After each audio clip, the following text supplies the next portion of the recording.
Bonjour. Alors, je suis le professeur Hassan Saleh.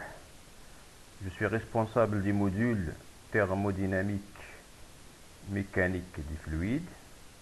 Donc, comme vous le voyez, il y a deux parties à étudier dans ce module.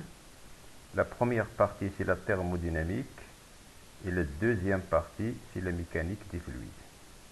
Alors, la thermodynamique, c'est une partie de la physique qui étudie tout ce qui est en relation avec la température et la chaleur, alors que la mécanique des fluides, donc ici vous avez deux termes, vous avez la mécanique, c'est-à-dire le mouvement, et vous avez les fluides. Les fluides, c'est la matière lorsqu'elle est dans un état liquide ou bien dans un état gazeux. Donc la mécanique des fluides, c'est quoi? C'est tout simplement l'étude du mouvement d'un fluide. Alors si le fluide il est dans un état d'équilibre, on va parler de la statique du fluide. Et si le fluide il est en mouvement, on va parler de quoi? Donc on va parler de l'écoulement, c'est ce qu'on appelle l'écoulement, le déplacement des fluides. Donc c'est ce qu'on appelle l'écoulement d'un fluide. D'accord? Donc ce sont deux grandes parties que nous allons essayer de voir le long de ce module. Alors bien évidemment, on va commencer par la première partie qui est la thermodynamique.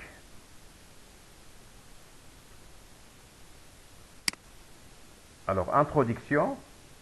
La thermodynamique, ça vient des Grecs. Vous avez deux termes ici. Vous avez le thermo et vous avez la dynamis. Dynamis, ça veut dire la force. Et la thermo, ça veut dire la chaleur. Voilà. Et donc là, vous voyez que il peut s'agir d'une transformation chaleur, travail et réciproquement travail, chaleur. La thermodynamique peut être classique comme il peut être statistique. Alors dans ce cours-là, nous allons nous intéresser seulement à la thermodynamique classique. En général, il s'agit d'étudier les systèmes du point de vue macroscopique. Ça veut dire vous considérez un système matériel, que ce soit l'état gazeux, ou bien que ce soit l'état liquide, ou bien que ce soit l'état solide. Donc l'étude macroscopique, la thermodynamique classique, ça veut dire il faut étudier ce système à l'état macroscopique. Ça veut dire qu'il faut mesurer des grandeurs macroscopiques qui sont en relation avec la thermodynamique. Et bien ces grandeurs sont par exemple la pression, la température. Donc il s'agit d'étudier comment il varie la pression d'un fluide, lorsqu'on fait varier la température et lorsqu'on fait varier par exemple son volume. Hein. Donc si vous prenez par exemple un piston, si vous appuyez sur le piston, et bien le fluide qui est le gaz qui se trouve à l'intérieur, il va être comprimé. Et donc il va y avoir une diminution du volume et donc une augmentation de pression. Donc vous voyez que il doit y avoir une relation entre la pression, le volume et la température de ce système. Alors pourquoi étudier la thermodynamique? Tout d'abord, c'est pour pouvoir comprendre comment un travail mécanique va se transformer en chaleur et réciproquement comment la chaleur peut se transformer en travail mécanique. Le deuxième point, c'est de permettre d'étudier les systèmes composés de plusieurs particules. Donc par exemple les systèmes qui se trouvent à l'état solide, ou bien à l'état liquide, ou bien à l'état gazeux. Ensuite, on sait que la thermodynamique il est largement utilisée dans différents domaines, en ingénierie, en chimie, en biologie, en médecine, en géologie, etc. etc. Alors, l'écoulement de la chaleur, nous savons tous que si vous avez un solide, par exemple, qui est représenté ici en rouge et qui est chaud, et un autre solide qui est représenté ici en bleu et qui est froid, entre les deux, il y a de l'air, donc c'est un fluide. Et donc, la chaleur, ce qu'on appelle le flux de chaleur,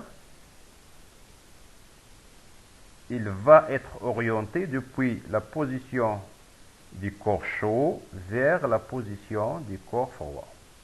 Et donc, la chaleur la chaleur, le transfert de chaleur, ça se fait toujours depuis le corps chaud vers le corps froid. D'accord? Voilà, donc si vous prenez un corps chaud, vous le mettez en contact avec un corps froid. À partir d'un certain moment, si vous touchez le corps froid, vous allez remarquer qu'il a reçu la chaleur, il devient chaud. Et en même temps, si vous touchez le corps chaud, vous allez remarquer qu'il s'est refroidi un petit peu. Ça veut dire qu'il a perdu de la chaleur.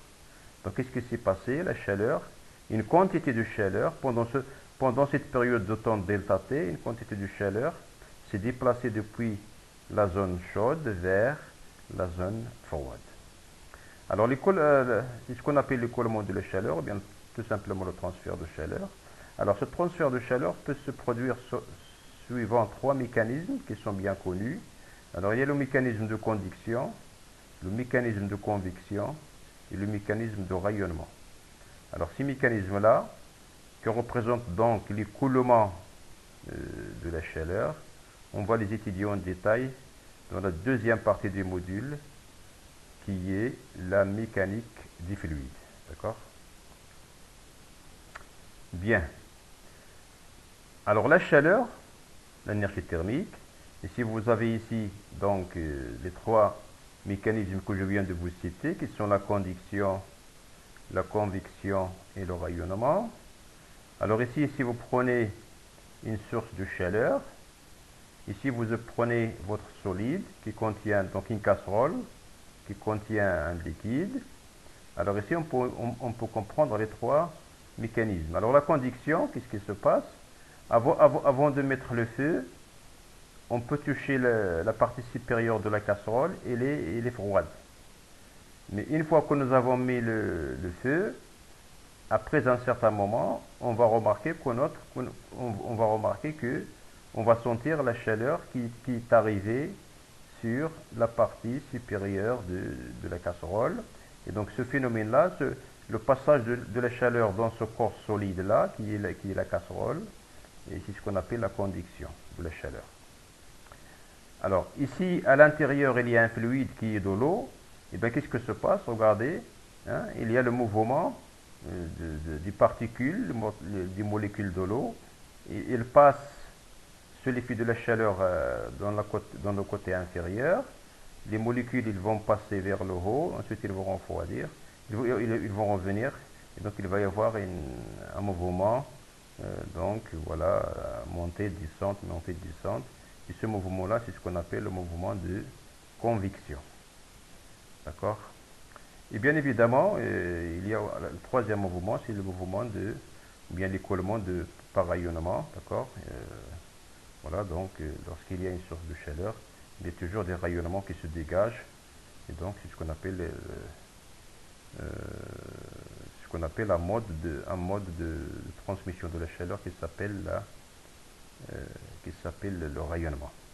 Donc, il existe trois modes fondamentaux de transmission de l'énergie thermique. Il s'agit des échanges par conduction, par convection ou bien par rayonnement. Les trois modes peuvent bien sûr coexister, ça veut dire qu'ils peuvent exister en même temps dans un matériau. Alors la conduction, il n'y a pas de transfert de la matière, la conduction se fait par contact. C'est-à-dire que, donc, si vous regardez ici la paroi de la casserole, donc c'est quelque chose qui est solide. Est-ce que la matière elle se déplace de là à là? Non, parce que c'est solide. Mais ce qui se déplace, c'est la chaleur. La chaleur elle se déplace à travers les particules qui constituent le solide. Mais c'est pas la matière qui se déplace, c'est pas les électrons qui se déplacent. La convection, par contre, c'est le déplacement de la matière. Ici, les molécules de l'eau, ils se déplacent, ils reviennent, ils se déplacent, ils reviennent, ainsi de suite. Donc la convection, il y a transfert de la matière par échange de fluide. Le rayonnement, le transfert se fait à distance, sans contact, par rayonnement électromagnétique. Par exemple, un rayonnement infrarouge. Alors on peut se poser une question, pourquoi? Alors ici vous avez une montagne, vous voyez qu'au sommet de la montagne il y a de la neige. Ça veut dire qu'il fait très froid. si on va vers le bas de la montagne, on peut remarquer qu'il n'y a plus de neige. Ça veut dire la température est plus grande. Et bien ça veut dire quoi? Ça veut dire que la température il varie avec l'altitude. D'accord? Donc ici, au sommet d'une montagne, par exemple le Toubkal, on peut trouver de la neige, c'est-à-dire moins 10 degrés, ou bien moins 5 degrés, ou bien moins 2 degrés. Par contre, si on va à Marrakech, ou bien à l'Orica, dans la vallée de l'Orica, on peut voir que la température c'est à peu près 18 ou bien 20 degrés, c'est quelque chose comme ça. Donc on peut se poser la question, pourquoi l'air se raréfie et devient plus froid en altitude? Alors ici vous avez une représentation donc de comment il varie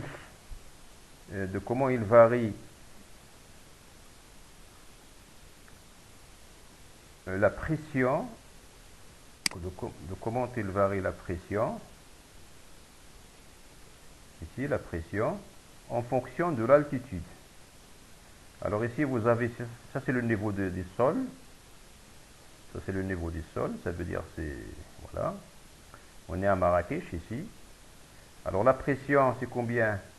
6000 hectopascal.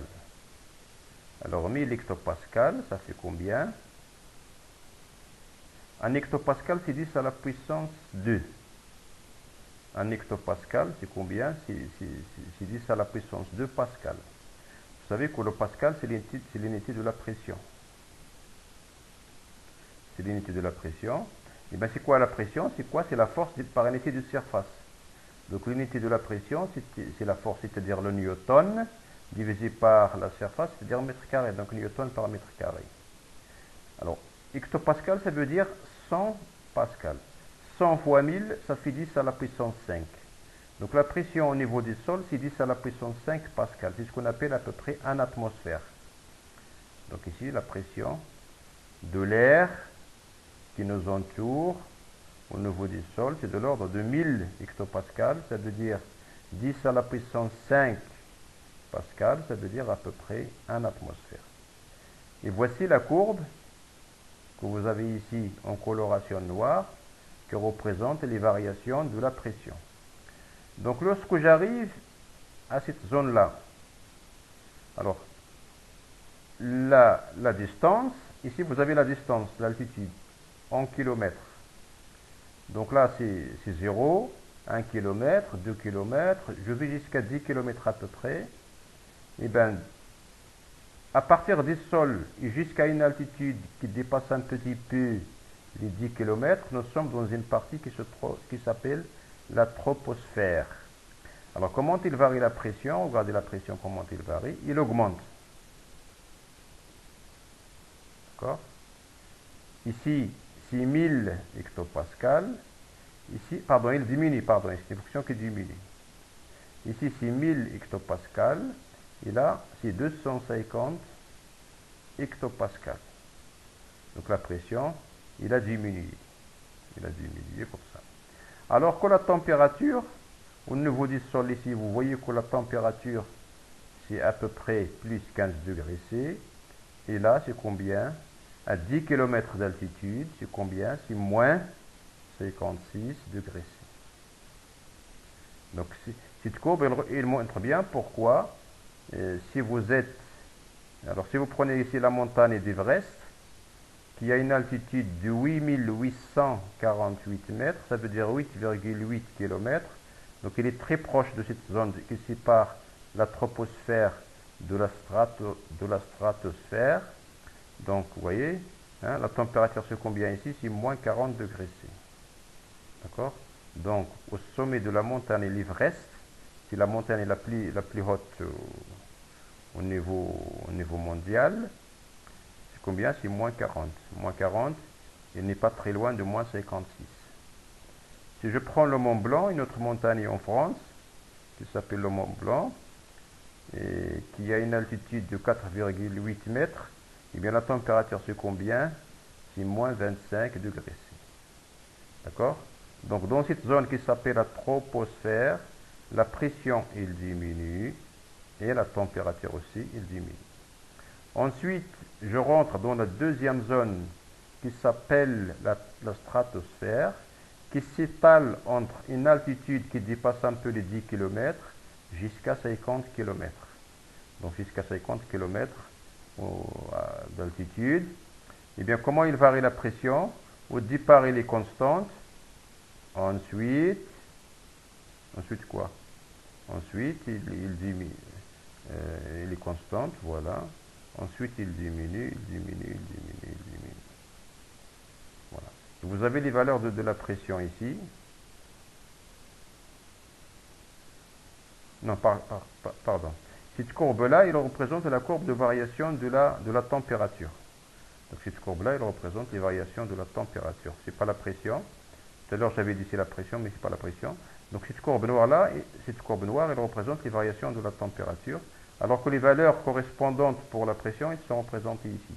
Donc ici, vous voyez que la pression, toujours, il diminue lorsque je monte en altitude. Donc là, 6000 hectopascales, 250, ensuite 26, ensuite 1, et je vais jusqu'à 10 à la puissance moins 8. Donc la pression, si je m'éloigne de la Terre, vers le haut, vers le ciel, donc la pression, toujours, c'est une fonction qui diminue. On dit que c'est une fonction décroissante de l'altitude. Par contre, la température, c'est ce que vous avez ici, le profil que vous avez là, c'est le profil de température. Donc ici, au niveau du sol, c'est plus 15 degrés C.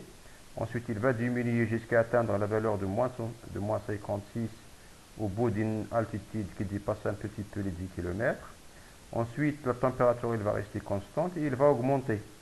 Il va augmenter. Alors là, c'est combien la température? C'est moins 56.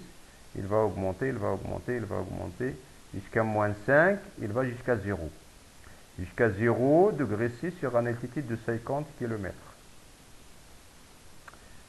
À partir de 50 km, on va rentrer sur une zone qui s'appelle la mésosphère. Alors là, regardez, entre 50 et 85 km, la température au départ c'était 0 degré C. Ensuite, il va diminuer jusqu'à moins 90 degrés C. La dernière zone, c'est là ce qu'on appelle la zone de la thermosphère. Donc ça commence à partir d'une altitude à peu près de 85 km jusqu'à une altitude de 500 km. Et donc là, vous voyez que la température, elle va passer de moins 90, et il va monter, il va monter, il va monter. Et là, on atteint des valeurs de température très très grandes. Ici, vous avez par exemple une valeur de température de plus 500 degrés C. Donc cette courbe-là, qu'est-ce qu'il montre? Et il montre comment il varie la température d'un fluide qui est l'air, l'air qui nous entoure, qui entoure la planète Terre, comment il varie avec l'altitude. Donc, vous voyez, au départ, c'est 15 degrés C sur le sol. Il diminue, constante, il augmente, il diminue, il augmente fortement pour atteindre des très très grandes valeurs de température. Alors, le système et les variables thermodynamiques et les unités. Nous avons notre système matériel. Alors notre système matériel, c'est tout ce qu'on peut imaginer, tout ce qu'on peut utiliser, un vélo, une cocotte minute, un ballon, d'accord, quelque chose que nous allons manger, quelque chose que nous allons placer dans le réfrigérateur, notre corps. Donc tout ça, ça représente un système matériel. Un système matériel, donc, c'est un système qui a une certaine masse, qui a un certain volume et qui a une énergie interne, U. Alors, énergie interne, ça veut dire quoi? Vous avez l'énergie interne, c'est-à-dire l'énergie qui est stockée à l'intérieur. Donc, vous avez le système, il contient un certain nombre de particules. Les particules se trouvent à une température T. Il va y avoir ce qu'on appelle l'agitation thermique. Donc, il va y avoir une énergie d'interaction, il va y avoir une énergie cinétique, et donc il va y avoir une énergie totale qui s'appelle donc l'énergie interne. À la température T, bien évidemment, il se trouve aussi à la pression P. Et donc, notre système matériel, il se trouve dans un milieu, donc il est entouré il est délimité par une certaine paroi, et donc il le sépare du milieu extérieur. Donc, il va y avoir un échange de chaleur et de travail avec le milieu extérieur. Alors, le milieu extérieur, par exemple, imaginez que la température de l'extérieur, c'est 25 degrés C. Donc l'extérieur, sa température, c'est 25 degrés C. Imaginez que vous avez ici un corps qui est chaud.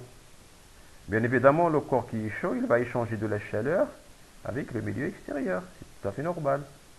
Mais aussi, il peut se déplacer, notre système. Si vous avez une voiture qui se déplace, si vous avez un piston,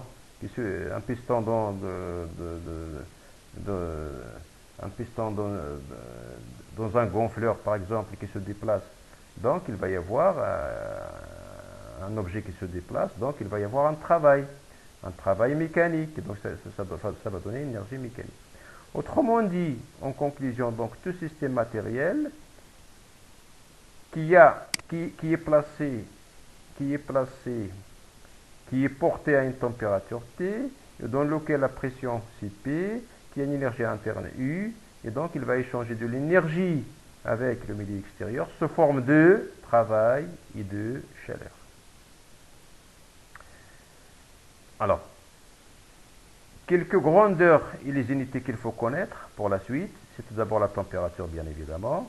La température, elle peut être donnée en degrés Kelvin, comme elle peut être donnée en degrés Celsius.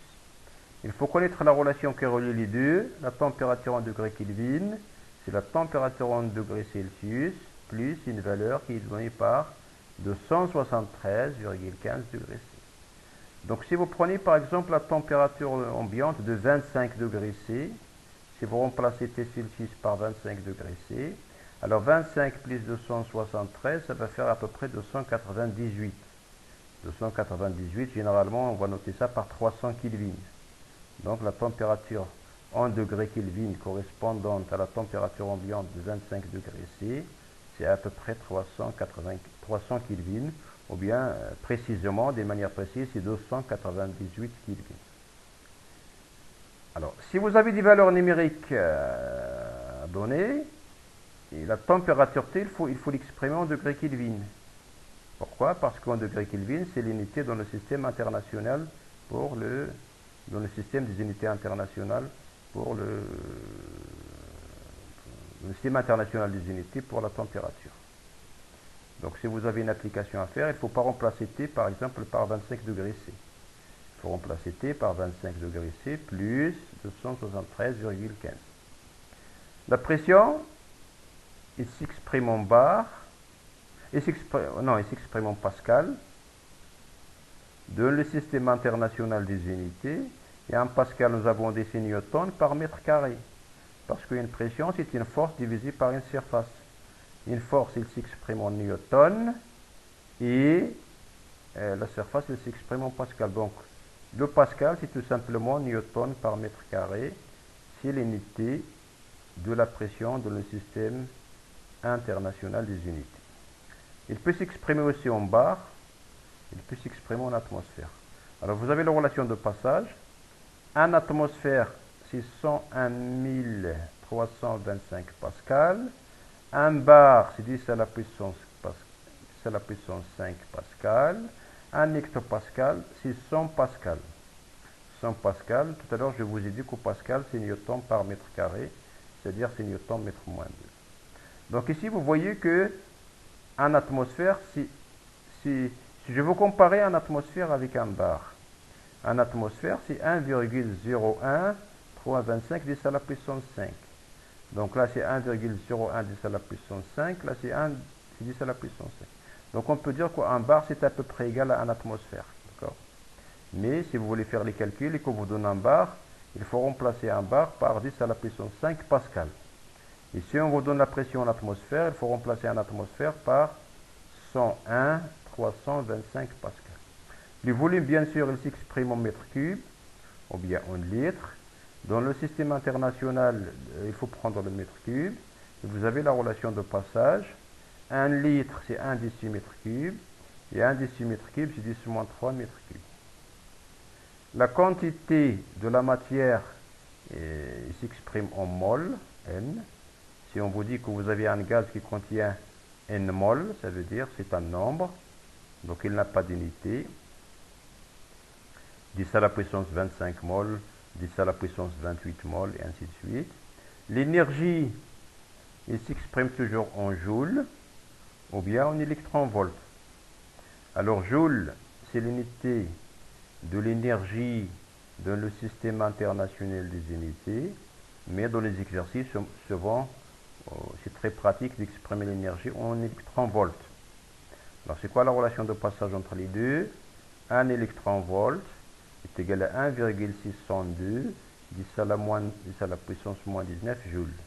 Ici, vous avez 1,602 10 à la puissance moins 19 joules. C'est l'unité c'est la charge de l'électron. On peut utiliser aussi les calories. Vous avez la relation 1 calorie, c'est égal à 4,1855 joules. Pour les gaz parfaits, alors les gaz parfaits, on va les voir. C'est un gaz dans lequel les particules n'interagissent pas entre elles. Donc il n'y a pas d'interaction mutuelle entre les particules des gaz parfaits, entre les atomes et les molécules qui constituent un gaz parfait. Ça veut dire que l'énergie potentielle d'interaction est égale à 0. Et donc si dans les gaz parfaits, on le représente généralement par une constante R qui s'appelle la constante des gaz parfaits. Et bien, cette constante des gaz parfaits, c'est le produit de deux choses. Le nombre d'Avogadro fois la constante de Boltzmann.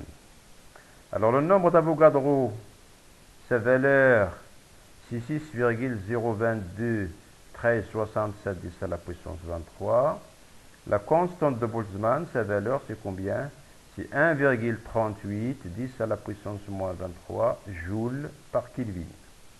Et donc, si on fait le produit de Na fois Kb, ça veut dire le produit de cette valeur-là par cette valeur-là, on va trouver que R est égal à 8,31451 joules par Kelvin et par mol. Alors, généralement, on prend R est égal à 8,32. Donc, donc, on va remplacer cette valeur, une majoration, on va la remplacer par 8,32 ou bien 8,31. Donc, ça, on vous le donne dans les exercices. D'accord? Bien. Alors, les états de la matière, ainsi que la matière, les états, bien évidemment, on parle des états physiques. Alors, on sait que la matière, elle peut exister essentiellement sous forme de mélange. Un corps pur est un constituant unique caractérisé par une formule chimique définie. Par exemple, un corps pur simple, l'oxygène, l'azote, et ainsi de suite. Un corps pur composé, par exemple, vous avez deux types d'atomes. Vous avez SO2, vous avez CO2, et ainsi de suite. Donc, les corps simples contiennent le même type d'atomes. L'oxygène, il contient seulement les atomes d'oxygène. L'azote, il contient seulement les atomes d'azote. Ça, c'est ce qu'on appelle les corps purs simples. Les corps purs composés, il contient différents types d'atomes. Par exemple, ici, vous avez les atomes de soufre et les atomes d'oxygène. Ici, vous avez pour le CO2, le gaz carbonique, vous avez les atomes de carbone et les atomes d'oxygène. Un solide, un corps qui est dans un état solide, c'est un cristal parfaitement ordonné, qui a un certain volume propre. Donc, le cristal, c'est un matériau dans lequel, bien c'est un système dans lequel les atomes, les molécules qui le constituent, sont répartis dans l'espace d'une façon ordonnée, d'une façon régulière. Est-ce que le volume d'un solide, il change? Non, il ne change pas. Bon, il est pratiquement constant en fonction de la température, en fonction de la pression. Donc, pratiquement, il ne change pas. Les liquides, c'est un ensemble compact mais désordonné et qui n'a pas de forme propre. Bien évidemment, si vous prenez de l'eau, si vous mettez de l'eau dans le verre, eh bien, il va avoir la forme du verre. Si vous le mettez sur une casserole, il va avoir la forme d'une casserole. Donc la forme n'est pas propre, il change. Le volume, il n'est pas constant, il change en fonction du récipient dans lequel on le met, le fluide. C'est un système désordonné. Pourquoi il est désordonné? Parce que c'est pas comme dans un solide. Dans un solide, vous avez les atomes, ils ont pris ils prennent des positions fixes, bien ordonnées, bien régulières. Mais dans le cas d'un solide, d'un fluide, si vous versez de l'eau, il va s'écouler. Il va s'écouler, ça veut dire que les liaisons entre les atomes ne sont pas très solides, ils ne sont pas solides. Voilà. Les gaz, c'est à peu près la même chose que les liquides, mais que les gaz ils sont dispersés et désordonnés et ils n'ont pas aussi de forme propre. Donc voilà. Donc l'ensemble liquide, plus gaz, c'est ce qu'on appelle les fluides. Donc la matière à l'état solide, donc c'est ça. Et la matière à l'état fluide, c'est lorsqu'il concerne les liquides et les gaz. L'état condensé, c'est l'état solide et l'état liquide. L'état fluide, c'est l'état gazeux et l'état liquide, je viens de le dire. Donc l'état fluide, c'est l'état gazeux et l'état liquide, ça veut dire qu'il peut y avoir ce qu'on appelle l'écoulement et la diffusion. L'état condensé, c'est-à-dire condensé, ça veut dire et ce sont des systèmes qui sont incompressibles. On ne peut pas les comprimer. Donc si on exerce une force sur un solide, on ne va pas changer la forme. Donc il ne va pas se comprimer. Aussi, si vous prenez le liquide, par exemple de l'eau, vous le placez sur un récipient, vous placez un couvercle sur la partie supérieure, vous appuyez, eh bien, est-ce que le volume il va changer? Non, il ne va pas changer. Le volume du liquide il ne va pas changer, ça veut dire qu'il ne se comprime pas. Donc voilà, donc on peut imaginer que les solides et les liquides ne se compriment pas, ça veut dire qu'ils sont incompressibles, on les appelle les états condensés. Par contre, le fluide, on peut le compenser, on peut le comprimer. Le fluide, le gaz, on peut le comprimer. D'accord? Le gaz, oui, on peut le comprimer. D'accord.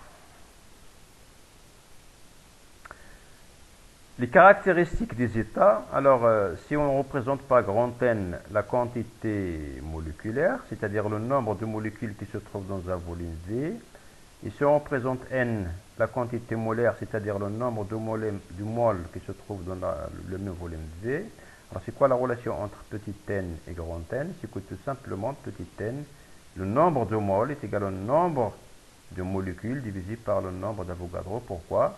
Parce qu'une mole, c'est quoi? C'est Na molécule. Alors vous avez la valeur du nombre d'Avogadro, 6,0225 10 à la puissance 23 particules par mole. Voilà. Alors on appelle la densité moléculaire une étoile, la quantité qui représente le nombre de molécules par unité de volume. C'est-à-dire c'est tout simplement le grand N divisé par V. C'est ce qu'on appelle N étoile. Le petit n, il représente le nombre de moles. Alors si je divise le nombre de moles par grand V, j'obtiens le N étoile. Ce que j'appelle la densité moléculaire. Le nombre de molécules par unité de volume. Ce grand N. Non, N c'était quoi N? C'était le nombre de molécules. Si je le divise par V, j'obtiens la densité moléculaire, ce qu'on appelle la densité, ou bien la concentration. En chimie, on appelle ça la concentration. Et donc, c'est quoi grand N? D'après ici, grand N, c'est petit n fois Na, divisé par V. Ici, quoi petit n divisé par V? Ce qu'on appelle le volume molaire. N, c'est le nombre de moles, divisé par le volume total, on appelle ça le volume molaire. Et donc, la densité moléculaire, c'est tout simplement le nombre d'Avogadro divisé par le volume molaire. Avec le volume molaire, c'est quoi? C'est V divisé par N. Donc ici, si vous comparez ça avec ça, c'est quoi Vn? Vm, c'est V divisé par petit n. Donc le volume molaire, c'est le volume total divisé par le nombre de moles, c'est-à-dire le volume d'une seule mole. Le volume d'une seule mole, c'est-à-dire ce qu'on appelle le volume molaire. Ces états de la matière, ils sont représentés ici. Alors, donc l'état solide, vous avez des liaisons très solides, très rigides. La matière, elle est représentée de manière ordonnée, de manière régulière. Si j'augmente la température, je vais passer à l'état liquide. Et donc l'état liquide, vous voyez que les particules peuvent se déplacer les unes par rapport aux autres. Si je continue encore à augmenter la température, je vais complètement détacher les liaisons entre les... Je vais casser les liaisons entre les différents atomes. Et donc les atomes, ils deviennent libres les uns des autres. Donc il n'y a plus d'énergie d'interaction entre les différents atomes voisins. Et bien évidemment, on peut parler aussi du plasma lorsque vous avez différents types de particules. Alors ici, les particules noires, donc c'est les atomes. Les particules verts ici, c'est les électrons libres, free electrons, c'est-à-dire les électrons libres. Et les particules que vous avez là et là, ce sont les ions. D'accord? Et ça, c'est ce qu'on appelle le plasma.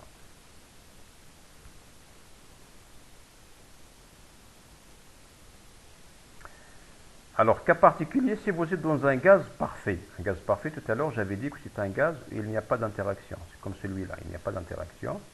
Dans les conditions normales de température ou de pression, on appelle ça le CNTP, les conditions normales de température ou de pression. Alors, ces conditions, ils sont quoi? Il faut prendre une température de 0 degré C et une pression de 1 atmosphère. Une pression de 1 atmosphère, ça veut dire 1,013 bar. Alors, le volume molaire, c'est 22,4 litres par mol. Donc on peut faire les calculs. Le volume molaire, on va trouver le volume d'une mole, c'est 22,4 litres. Si on se place dans ces conditions-là.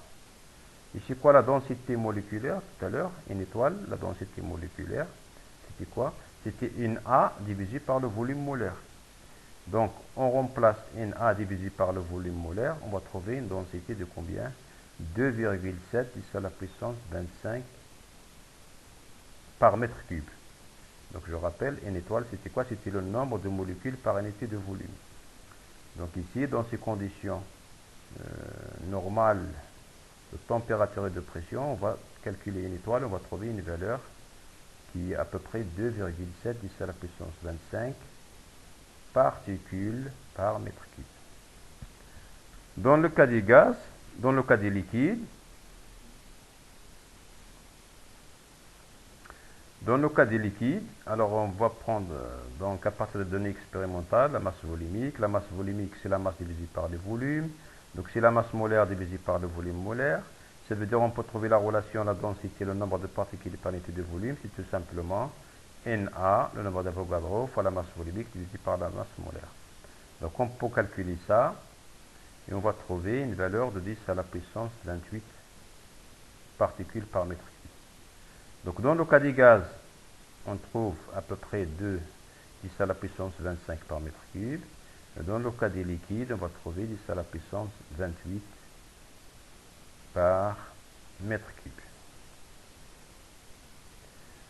La thermodynamique chimique, donc tout à l'heure je vous ai dit que pour passer de l'état solide à l'état liquide par augmentation de température, c'est ce qu'on appelle la fusion. On peut passer de l'état liquide à l'état gazeux par augmentation de la température, c'est ce qu'on appelle l'évaporation. Et il y a d'autres changements de phase. Donc c'est la thermodynamique chimique. Ici vous avez le solide, ici vous avez le gaz, ici vous avez le liquide. Donc je peux passer, alors le solide, il est représenté par une structure qui est bien ordonnée, régulière et solide. Le gaz, donc les atomes, ils sont dispersés. Il n'y a pas d'interaction mutuelle entre les différents atomes, ils sont libres. Et les liquides, bon, ils ne sont pas libres, mais c'est désordonné. C'est une structure désordonnée. Et donc, je peux passer des solides, de l'état solide à l'état gazeux, par une augmentation de température. Ou bien, si vous voulez, je vais passer d'abord par de l'état solide à l'état liquide, par une augmentation de température, c'est ce qu'on appelle la fusion. Réciproquement, je peux passer de l'état liquide à l'état solide par un mécanisme qui s'appelle la solidification. Et donc, il faut abaisser la température. Si vous prenez de l'eau liquide à 25 degrés C, si vous le placez dans un réfrigérateur, il va devenir froid, ensuite plus froid, ensuite plus froid, jusqu'à se trouver sur un état statique de glace. Vous savez, c'est donc à l'état solide, la glace. Et la température de la glace, vous savez, c'est 0 degré C, alors que le liquide au départ, c'était 25. Donc on est passé de 25 degrés C vers 0 degré C. Donc il s'agit d'une diminution de la température, c'est ce qu'on appelle la solidification. De l'état liquide à l'état gazeux, je vais augmenter la température, c'est ce qu'on appelle la vaporisation. Réciproquement, je peux passer de l'état gazeux à l'état liquide par un refroidissement, c'est ce qu'on appelle la liquéfaction. Je peux passer de l'état solide directement à l'état gazeux par un mécanisme de chauffage qui s'appelle la sublimation. Réciproquement, je peux passer de l'état gazeux à l'état solide par un système de refroidissement qui s'appelle la condensation. D'accord? Donc ça, c'est ce que nous appelons les états de la matière, les états solides. Hein? Donc ici, la flèche en rouge, ça veut dire qu'elle nécessite un réchauffement, ça veut dire augmentation de la température. Les flèches en bleu, elles nécessitent un refroidissement. Donc ici, vous avez les différents changements de phase. Changement de phase depuis la phase solide vers la phase gazeuse, depuis la phase gaz solide vers la phase liquide, depuis la phase liquide vers la phase gazeuse, et réciproquement. D'accord? Bien.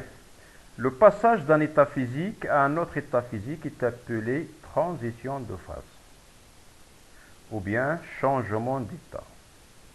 Le passage d'une phase à une autre phase s'appelle changement. Bon, ça je l'ai fait deux fois.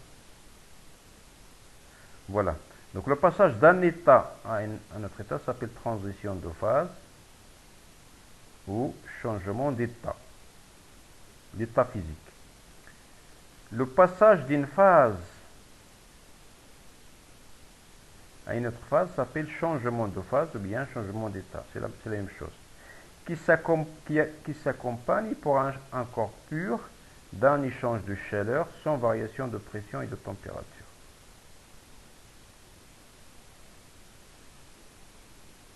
D'accord? Alors, si je passe, ça veut dire quoi ça? Si je passe de l'état solide à l'état liquide, donc je passe d'une phase solide vers une phase liquide. Il se fait sans changement de température.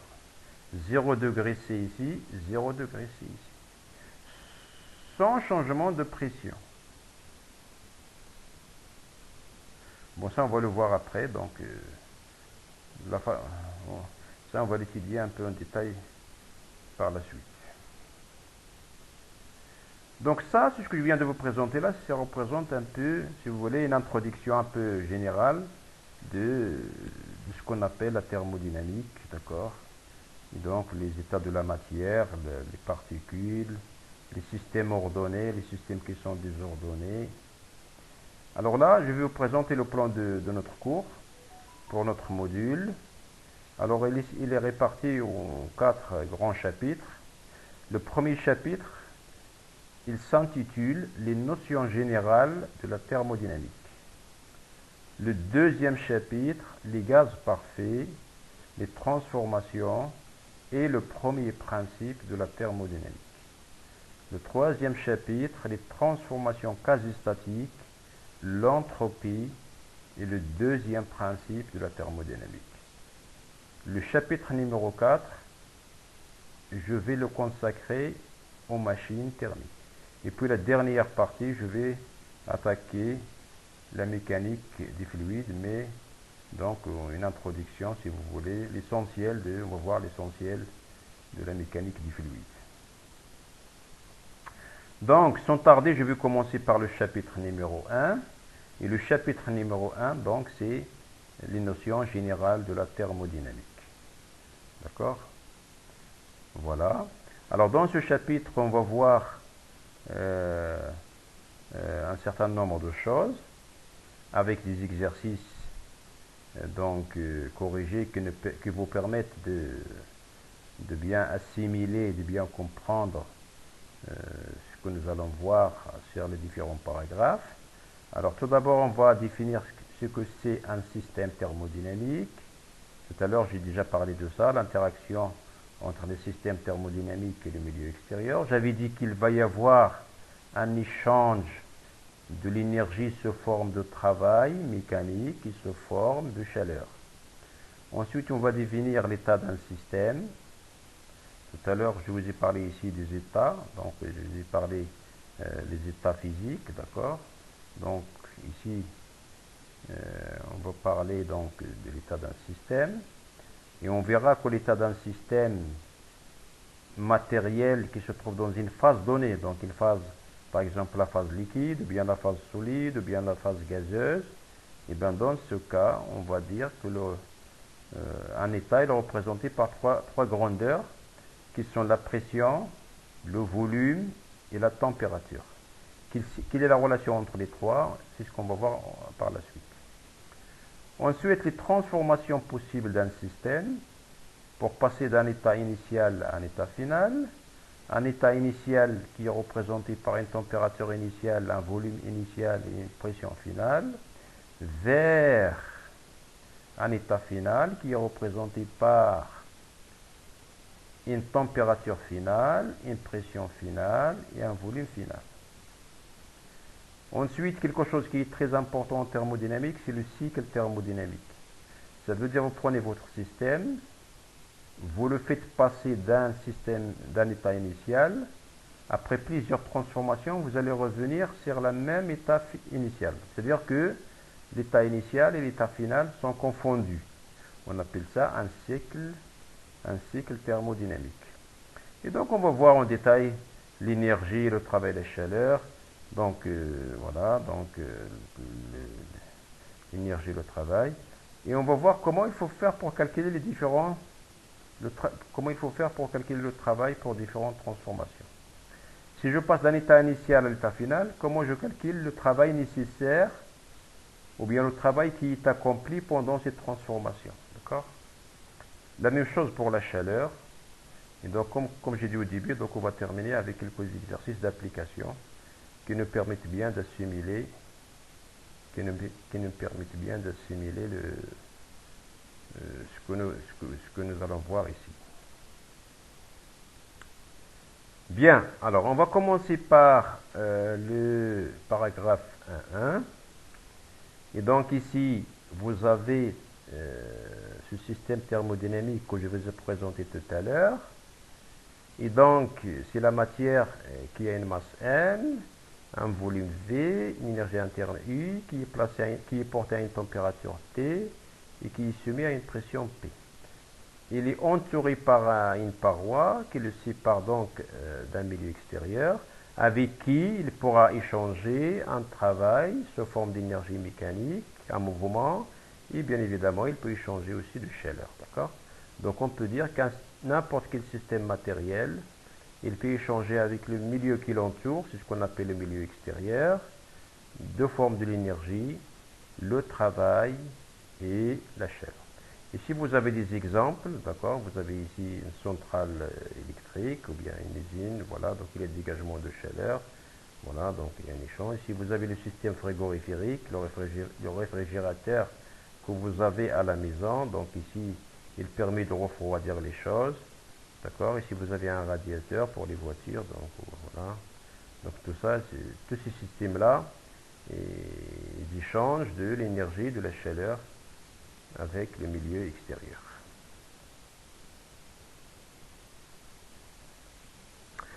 Voilà, donc pour cette première séance, je vais m'arrêter là, d'accord?